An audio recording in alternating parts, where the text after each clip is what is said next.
Hello student, welcome to के L triple E जे। और आप देख सकते हो आपके सामने है जैसे कि वेव फॉर्म आपको दिखाई दे रही हैं। आज हम वेव फॉर्म की ट्रिक पढ़ेंगे।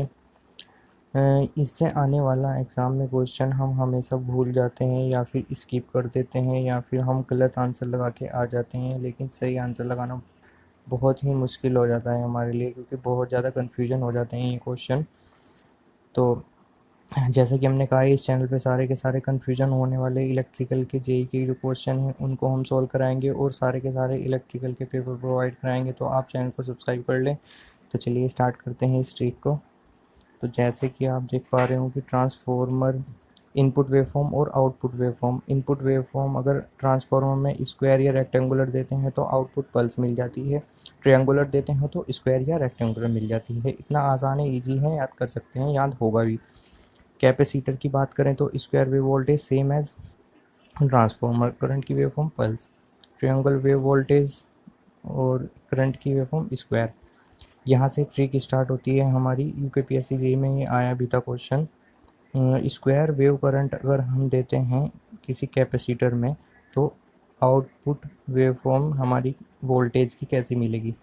तो ट्रायंगुलर आंसर होगा। तो याद कैसे रखेंगे, क्योंकि वहाँ पे 4 ऑप्शन होंगे। हम ट्रायंगल पर स्क्वायर तो हम बहुत ही ज़्यादा कंफ्यूज हो जाते हैं। तो यहाँ पे M N O P Q Q R, A B C D से M N O P Q R, इस तरह आसानी से हम इसे याद रख सकते हैं और डायरेक्टली आंसर लगा सकते हैं 2 सेकंड में। फिर बात होती है ट्रायंगुलर वेवफॉर्म करंट देते हैं अगर हम कैपेसिटर में तो आउटपुट वेवफॉर्म क्या मिलेगी हमें। तो ट्रायंगुलर देते हैं तो हमें मिलेगी पैराबोलिक ट्रायंगल वेव करंट। इसे हम ऐसे याद रख सकते हैं जैसे कि पल्स नहीं मिल रही है, रेक्टेंगुलर हमें मिल चुकी है पल्स भी और ट्रायंगुलर भी, तो बची कौन सी, पैराबोलिक। बड़ी आसानी से आंसर लगा के आ सकते हैं इसको याद करके। अब बात करते हैं हम इंडक्टर में इनपुट वेवफॉर्म वोल्टेज की। इनपुट वेवफॉर्म ट्रायंगुलर देते हैं तो हमें कौन सी वेवफॉर्म मिलेगी करंट की। तो ये हम करते हैं जैसे कि हमने कैपेसिटर में करंट की जो वेवफॉर्म दी थी, करंट की वेवफॉर्म ट्रायंगुलर यहाँ पे वोल्टेज की दे रहे हैं, यहाँ पे ट्रायंगुलर करंट की दी थी तो पैराबोलिक मिला था। तो इसका इन्वर्स कर देते हैं इसका। जैसे कैपेसिटर में करंट की वेवफॉर्म ट्रायंगुलर, इसमें वोल्टेज की वेवफॉर्म ट्रायंगुलर दी तो पैराबोलिक मिली थी, तो आंसर पैराबोलिक। इसमें स्क्वायर वोल्टेज दी थी, इसमें स्क्वायर की करंट की दी, ट्रायंगुलर ट्रायंगुलर आंसर। इसे भी बड़ी आसानी से याद रख सकते हैं हम कैपेसिटर के थ्रू ही। अब बात करते हैं इंटीग्रेटर की। इंटीग्रेटर एम्पलीफायर, इंटीग्रेटर एम्पलीफायर में अगर इनपुट रेक्टेंगुलर है तो आउटपुट ट्रायंगुलर। जैसे कि रेक्टेंगुलर यानी कि आर इसमें फर्स्ट पे है और यहाँ पे इसमें सेकंड पे आर रहेगा, और इनपुट ट्रायंगुलर देते हैं तो आउटपुट पैराबोलिक। इसमें आर सेकंड पे है तो इसमें आर थर्ड पे रहेगा। ये भी बड़ी आसानी से याद रख सकते हैं। और डिफरेंशियल एम्पलीफायर, डिफरेंशियल एम्पलीफायर में ट्रायंगुलर और स्क्वायर यानी कि आर क्यू आर ये भी। तो ये हमारी ट्रिक थी, रिवाइज कर देते हैं।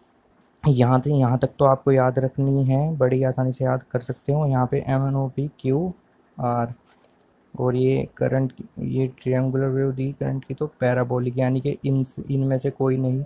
इनसे इम्पल्स हो गई, पल्स हो गई, स्क्वायर हो गई, तो बची कौन सी, पैराबोलिक। तो इसका आंसर पैराबोलिक।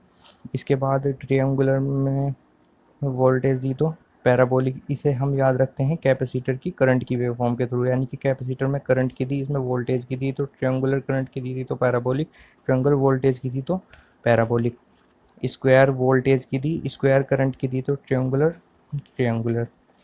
ठीक है, इसके सिमिलर ये और इसके सिमिलर ये।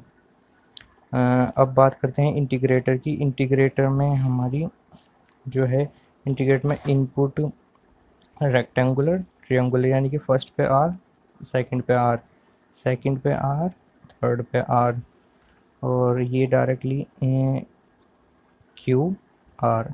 और यहाँ पे हमारी ट्रिक पूरी होती है। तो अगर आपको अच्छी लगे तो चैनल को सब्सक्राइब कर लें और शेयर कर लें। Okay, thank you.